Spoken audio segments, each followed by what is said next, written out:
kids' jobs.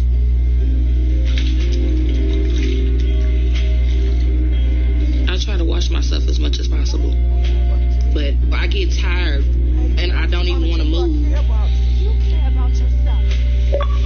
So I can't completely do it on my own. And I have to have help.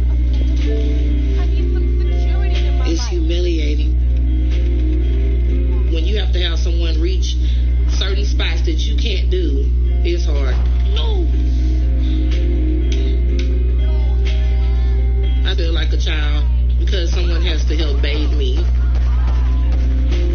And when you can't do anything for yourself, it's hell. This is pure hell. It really is. And I just can't believe that I let myself get to a place like this.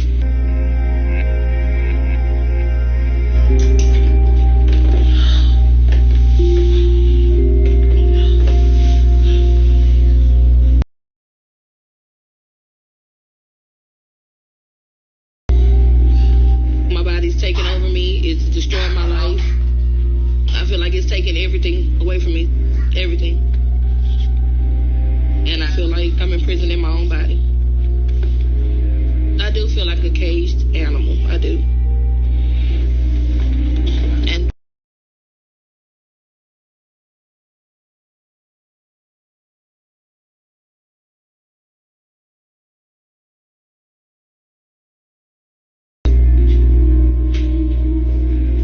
I can't even make it to the bathroom to start my day.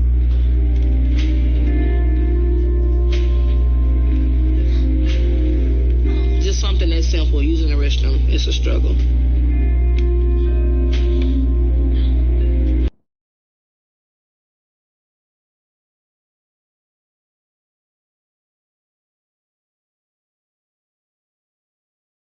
So my husband empties my bedpan when I'm done and brings me water and soap so I can try. Tanisha wants to get out of bed, but she sits in the bed all day because she's overweight and she hates being like that. And that makes me feel sad.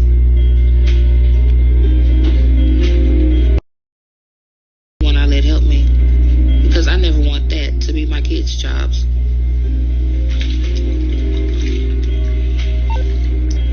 I try to wash myself as much as possible, but I get tired and I don't even want to move. So I can't completely do it on my own. And I have to have help. It's humiliating when you have to have someone reach certain spots that you can't do. It's hard. No.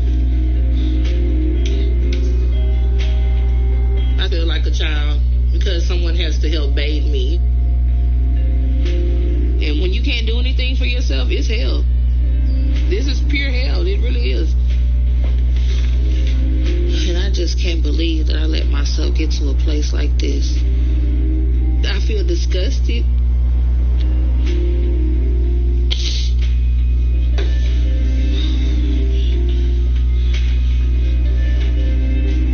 And I always feel like, what could I have done different to prevent it? And I just never would have imagined this is what my life would end up like.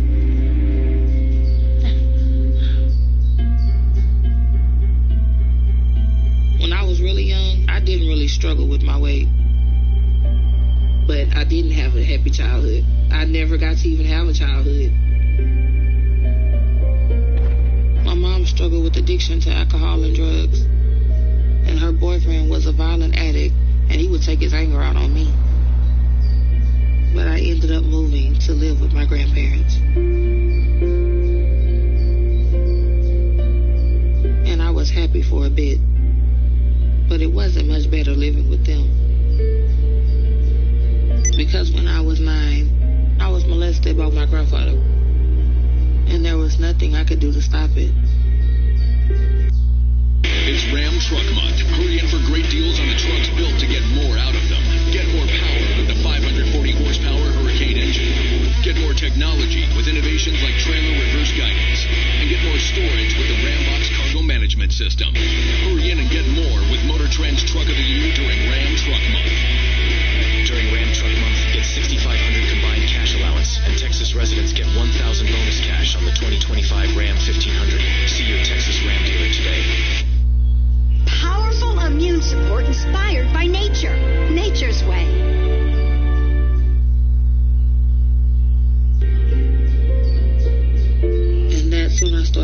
run to food to find peace. Because when I ate, no one was hurting me. So I went back to my mom's house and I stayed with my mom permanently. But she had different people living in the house with us. And I was molested by one of her boyfriends. So I felt like I couldn't control who touched my body. Nisha had to grow up fast. She had to grow up basically watching herself. She didn't really have a childhood. It breaks my heart. So I started staying out at parties when I was 12 because I just didn't want to go home. But one night when I was out, a man came and pulled me behind the apartment building. And he raped me on top of the air conditioning unit. And I told my mom at one point, and she kind of made me feel like it was my fault. To shield me from all this. You were supposed to protect me. And then when I'm telling you that this is going on and you don't believe me, that's going to instantly make me draw back. And so I ate to drown out everything else. And by the time I started high school, I was around 180 pounds. The weight gain didn't even bother me at the time because I felt like, okay, if I'm big, they're not going to like me. They're not going to be attracted. They're not going to want to touch on me. But it started to attract men who wanted me for my size. And when I was 15, I was dating someone and I got pregnant.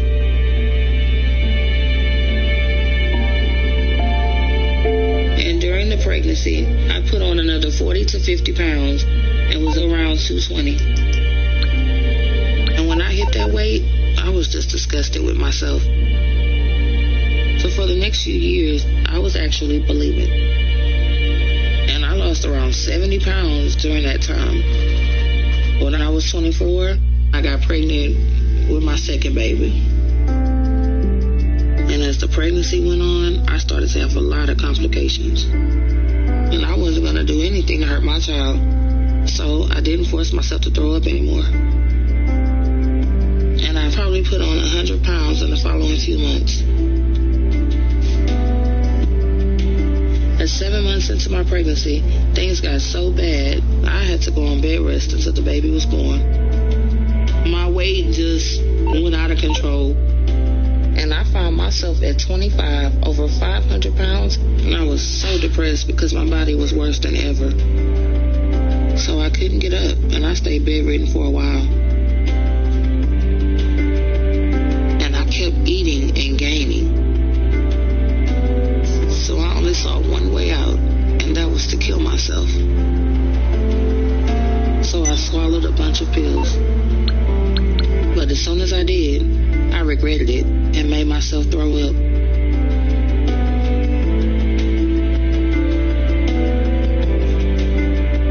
So I wanted to turn my life around, but I didn't know what to do.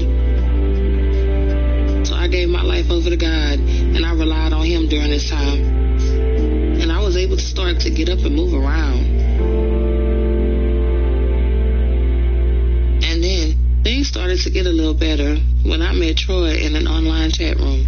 I was attracted to Nisha because her personality and her heart and stuff like that.